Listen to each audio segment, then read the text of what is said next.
बिस्मिल्लाहिर्रहमानिर्रहीम अस्सलामु अलैकुम वरहमतुल्लाह। फेसबुक और यूट्यूब चैनल देख रहे हो, मेरा नाम है अब्दुर्रहमान नाज़िन। आज 1 अक्टूबर है और पीछे 4-5 दिन बड़े अहम रह गए हैं जी। आइनी तरमीम जो है वो पेश की जाएगी अगले आने वाले 2 से 3 दिन के अंदर, और उसके लिए तमाम तर जो सेटिंग्स हैं, तमाम तर जो मामलात हैं, वो तकरीबन हुकूमत की तरफ से और तमाम तर ये जो निज़ाम है, निज़ाम दीन है, उनकी तरफ से कंप्लीट हो चुके हैं बकौल उनके। और जिस तरह का माहौल दिखाया जा रहा है इस टाइम पाकिस्तान के मेन स्ट्रीम मीडिया के ऊपर, आज ही सुप्रीम कोर्ट में आर्टिकल 63A का बेंच बन गया। सुबह 9 बजे जो है काजी साहब आए, उन्होंने प्रैक्टिस एंड प्रोसीजर कमेटी का इजलास बुलाया, नया बेंच जो है तश्कील दे दिया। जस्टिस मंसूर अली शाह को भी उस बेंच से अलग कर दिया गया, और तमाम 5 के 5 जजेस जो हैं वो उन्होंने अपने हम ख्याल जजेस पर बिठाए और पहली समाअत भी कर डाली, और अब उस समाअत को कल तक मुलतवी कर दिया। वैसे क्या फ़ैसला आ सकता है? बिलावल भुट्टो साहब जो हैं वो बलूचिस्तान पहुँचे, मैं कोयटा पहुँचे, और वहाँ उन्होंने वकला बार एसोसिएशन से ख़िताब किया है। वो उस खिताब में क्या कह रहे थे वो भी आपके सामने रखेंगे। आर्टिकल 63A का फ़ैसला, जैसे मैंने कल भी आपको कहा था कि इसको पुरानी शक्ल में बहाल कर दिया जाएगा, क्योंकि आइनी तरमीम करनी है और उस आइनी तरमीम के लिए नंबर्स पूरे करने हैं, और नंबर ऐसे ही पूरे होंगे कि आज़ाद PTI की जो MNAs हैं उनके ज़बरदस्ती वोट डलवाए जाएंगे। इसी तरह नंबर तो पूरे होंगे।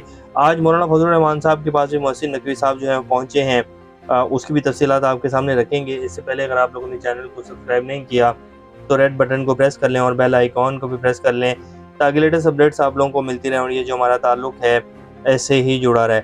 बिलावल भुट्टो साहब के सबसे पहले बात कर लेते हैं जी। उन्होंने कहा कि उन्होंने वैसे थोड़े दिन पहले भी ये बात की थी कि आईनी अदालत के चीफ जस्टिस काजी फाइज ईसा हों या जस्टिस मंसूर अली शाह हों, मुझे कोई मसला नहीं है। दोनों चीफ जस्टिस हज़रात जो हैं वो बड़े लॉयल हैं, और क्या बात है उनकी। आज उन्होंने बड़ी तारीफ़ के पुल बांधे उनके, और वो कुछ दिन पहले भी इसी तरह के जो है उनकी तारीफ़ें कर रहे थे, क्योंकि उन्होंने उनके नाना के हवाले से जो एक पुराना फ़ैसला था अदालतों का कि जुडिशल मर्डर उनका हुआ था, उसको उन्होंने कहा कि वो अदालती गलती थी और वो जजेस ने गलत किया था, उसको तस्लीम किया था। तो इस वजह से जो है उनको वो दोनों जजेस जो हैं बहुत पसंद है। लेकिन अब जो काजी फाइज साहब गंद घोल रहे हैं इस टाइम हमारी अदलिया में, सुप्रीम कोर्ट में, जिस तरह वो सिर्फ अपनी एक्सटेंशन के लिए पूरे का पूरा जो निज़ाम है, उसकी सालमियत, उसकी हर चीज़ को तहस नहस करते जा रहे हैं।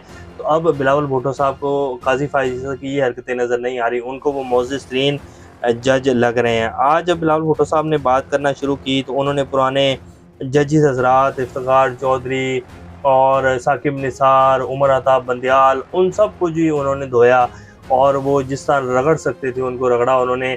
अब इस टाइम क्योंकि काजी फाइज़ साहब बैठे हैं, सिटिंग चीफ जस्टिस हैं, और आने वाले दिनों में जो है आइनी तरमीम भी हो जाएगी, तो वो आइनी अदालत के जज भी बन सकते हैं। तो इसलिए अब उनकी तारीफ़ें तो करनी ही करनी है, बेशक वो जो मर्जी अदलिया में किए जा रहे हैं। जिस तरह की लड़ाई अदलिया में चल रही है, जो 14 मई का फैसला था इलेक्शन करवाने का, आइन की सुपरमेसी का, और कि 90 दिन के अंदर इलेक्शन करवाया जाए पंजाब और KPK में, तब बिलावल भुट्टो साहब को, इनके वालिद मोहतरम को या पीपल्स पार्टी को आइन जो है वो यरगमाल होता हुआ या आइन की खिलाफ वर्जी नज़र नहीं आ रही थी। अब इनको जो है वो आइनी तरमीम करनी है, अपने मकासद पूरे करने हैं, तो अब इनको आइन के लिए जो है वो बड़ा रोल अदा करने का जो है वो याद आ रहा है, और कह रहे हैं कि जी मैं आइनी जंग जो है वो लड़ता रहूँगा। आज जब उन्होंने जी बात की, उन्होंने कहा कि 1973 के आइन की बुनियाद शहीद ज़ुल्फ़िकार अली भुट्टो ने रखी, जिसकी धज्जियाँ मैं उड़ा कर जाऊँगा और रहती सहती कसर जो है वो मैं निकाल कर जाऊँगा। ये उन्होंने तो नहीं कहा, मैं इसको ऐड कर रहा हूँ। फिर उन्होंने कहा कि जी और इस आइन को बहाल करना शहीद मोहतरमा बेनज़ीर भुट्टो की ज़िंदगी का मकसद था, ये उन्हीं की ज़िंदगी तक का मकसद था जी। आगे तो फिर ज़रदारी साहब आ गए, और बिलावल भुट्टो साहब जो हैं वो आप जानते हैं कि कितना जो हैं वो चलते हैं ख़ुद और अपने वो फ़ैसले ले पाते हैं। वो तो सिर्फ जो हैं चाबी वाले खिलौने हैं, इसके अलावा कुछ नहीं है। जिसके तहत जी उन्होंने कहा कि चार्टर ऑफ डेमोक्रेसी पर दस्तखत किया गया, और इसी चार्टर ऑफ डेमोक्रेसी के नतीजे में हमने 1973 के आइन को असल शक्ल में बहाल किया, जिसका बेड़ा गर्क जो है हम इस आइनी तरमीम के ज़रिए करने जा रहे हैं। ये भी मैं ही ऐड कर रहा हूँ, उन्होंने तो नहीं कहा, और ना ही वो ऐसी बात कर सकते हैं, क्योंकि अगर ऐसी सीधी सीधी बातें करने लग जाएंगे बिलावल भुट्टो साहब, तो फिर तो जी पार्टी के पल्ले क्या रह जाएगा। सदर आसिफ अली जरदारी साहब के हवाले से उन्होंने कहा कि जी पाकिस्तान की तारीख में सबसे ताकतवर सिविलियन सदर के तौर पर उन्होंने अपना ओहदा संभाला था, क्योंकि आमिर मुशर्रफ ने गैर आइनी तरीके से तमाम तर इख्तियारात इस ओहदे में इकट्ठे किए थे, मगर इसके बावजूद सदर जरदारी ने अपने तमाम तर इख्तियारात पार्लिमान और वज़ीर-ए-आज़म को मुंतकिल किए। क्या ये अदलिया की तारीख़ में कभी हुआ है? इसका क्रेडिट तो उनको जाता है। लेकिन अब फिर उन्होंने कहा कि अगर मैं अदालती रिफॉर्म्स का केस लड़ रहा हूँ तो वो इसलिए क्योंकि मैं समझता हूँ कि इस अदालती रिफॉर्म की इस वक्त अशद ज़रूरत है और मैं ये कोशिश जारी रखूँगा।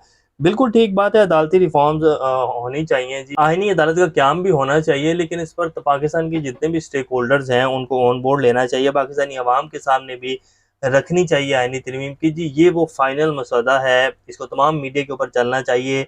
इसके ऊपर तमाम जो वकला बार एसोसिएशंस हैं, तमाम जो पार्टियाँ हैं, सियासी जमातें हैं, उनको मुत्तफ़िक होना चाहिए, फिर आप इसको आईनी तरमीम करें, आप कोई मसला नहीं है। लेकिन ये जिस तरीके से आप कर रहे हैं कि आर्टिकल 63A का जो है वो केस चल रहा है और अभी वो उधर केस चल रहा है तो बिलावल भुट्टो साहब कह रहे हैं कि जी हर रुकने पार्लियामेंट को मर्जी के मुताबिक वोट का हक होना चाहिए। आज उन्होंने ये भी बात की है बलूचिस्तान कोयटा बार एसोसिएशन से खिताब करते हुए, तो उनको कैसे पता चला कि जी हर बंदे को जो है हर पार्लियामेंटेरियन को ये हक मिल जाएगा।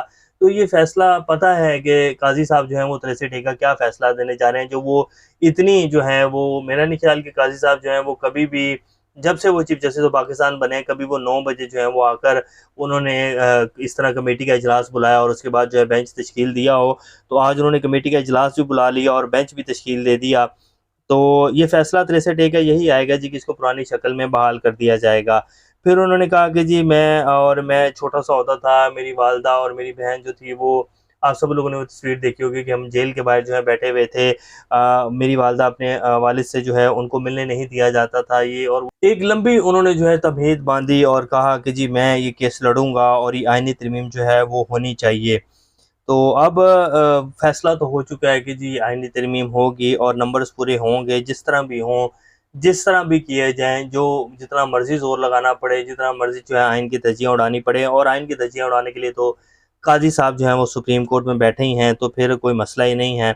अब आज ये आर्टिकल 63A के हवाले से जो कुछ हुआ सुप्रीम कोर्ट में वो आपके सामने रख देते हैं। जस्टिस मुनीब अख्तर की जगह जस्टिस नईम अख्तर अफ़गान को शामिल कर लिया गया क्योंकि कल दोबारा जो है एक ख़त उन्होंने लिखा जस्टिस मुनीब अख्तर ने कि ये आप कैसे बेंच को तश्कील दे रहे हैं, वाज़ेह एतराज़ात हैं।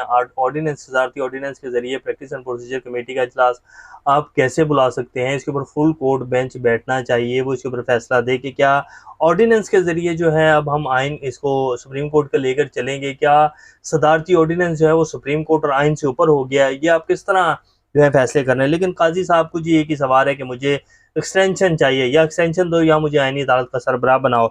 उसके लिए मुझसे जिस तरह की मर्ज़ी खिदमत लेना चाहते हो आप लोग, मुझे जो कहोगे मैं करने को तैयार हूँ, लेकिन मुझे बस आपने जो है वो आगे लेके चलना है। तो उन्होंने जी सुबह 9 बजे जो है वो कमेटी का इजलास बुलाया और जस्टिस मंसूर अली शाह साहब को जो है उन्होंने कहा कि जी मैं इस बेंच में शामिल नहीं हो सकता। उन्होंने उनको साइड के ऊपर किया और 5 रुकनी बेंच में जो है जस्टिस नईम अख्तर अफ़गान को शामिल किया। 4 रुकनी था, 5 रुकनी बेंच उन्होंने कंप्लीट किया और उन्होंने समाअत शुरू कर दी। अब ये सारे जजेस जी काज़ी फ़ाइज़ ईसा की सरबराही में justice Aminuddin Khan, justice Jamal Mandokhel, justice Mazhar Alam Miankhel जो कि एड हॉक जज हैं, जस्टिस नईम अख्तर अफ़गान और काज़ी साहब जो है 5 रुकनी बेंच कंप्लीट हुआ और उन्होंने उसके ऊपर समाअत की। काज़ी साहब ने कहा कि ये जो पहले 63A का फ़ैसला आया था सुप्रीम कोर्ट से, लगता है ये नो कॉन्फिडेंस मोशन को नाकाम बनाने के लिए जो है वो लगता है सुप्रीम कोर्ट ने फ़ैसला दिया था 63A का। तो उन्होंने जो आज समाअत हुई है और जो जिस तरह वकला बात कर रहे थे वो बैरिस्टर अली ज़फ़र ने एतराज़ उठा दिया वाज़ेह कि जी ये बेंच की तश्कील जो है हमें इस पर एतराज़ है और ये बिल्कुल आइन के ख़िलाफ़ है। जो बेंच 63 नज़रसानी केस सुन रहा है वो ऑर्थर जज के बगैर सुन ही नहीं सकता, यानी कि जस्टिस मुनीब अख्तर के बगैर नहीं सुन सकता। तो अपने ख़त में भी उन्होंने लिखा है, मुल्क आइनी बहरान के बाद अब अदालती बहरान का भी शिकार हो गया है। बैरिस्टर अली ज़फ़र की मीडिया से गुफ्तगू, लेकिन काजी साहब ने उनको नहीं सुना जी। उन्होंने वहाँ काफ़ी कोशिश की लेकिन उन्होंने कहा जी आप बैठ जाएँ, मैं आपको नहीं सुनना चाहता, बेंच बन गया है, इसके ऊपर समाअत शुरू है, आप बैठ जाएँ बस ख़त्म, इसके अलावा कोई बात नहीं होगी। तो उन्होंने जी समाअत की और कल तक जो है वो समाअत मुलतवी कर दी। अब कल इसका जो है वो फ़ैसला सुना दिया जाएगा, महफूज फ़ैसला भी आ जाएगा और शाम तक जो है तफसीली फ़ैसला भी आ जाएगा और कह दिया जाएगा कि जी आप बंदे उठाएँ और तरमीम करें और कोई आपको नहीं रोकेगा। तो ये जी काज़ी फ़ाइज़ ईसा साहब की खिदमात हैं इस निज़ाम को बचाने के लिए।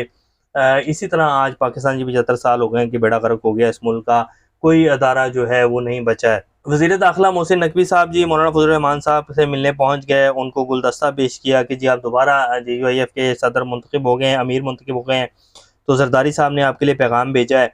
तो आप इसको कबूल करें और हुकूमत से जो है आप दोबारा राब्ते करें, यानी कि आईनी तरमीम को लेकर वो आपसे मिलना चाहते हैं। तो उन्होंने कुछ दिन का वक्त जो है, 1 से 2 दिन का वक्त जो है वो मांग लिया मौलाना साहब ने।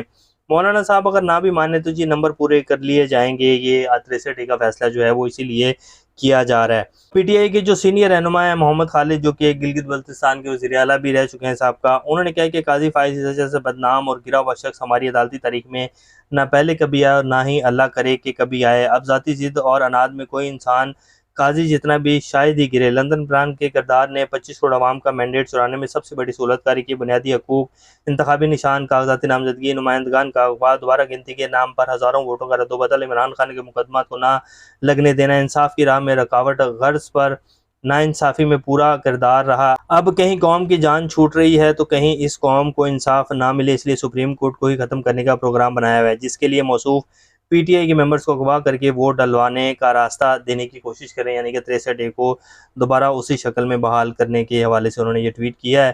तो ये जी इस टाइम पाकिस्तान की ताज़ा तरीन सूरत हाल है। अगले 4 से 5 दिन के अंदर जी ये पूरा निज़ाम दीन और तमाम तर इशराफिया जो है वो अपने मकसद में कामयाब होते हुए नज़र आ रहे हैं।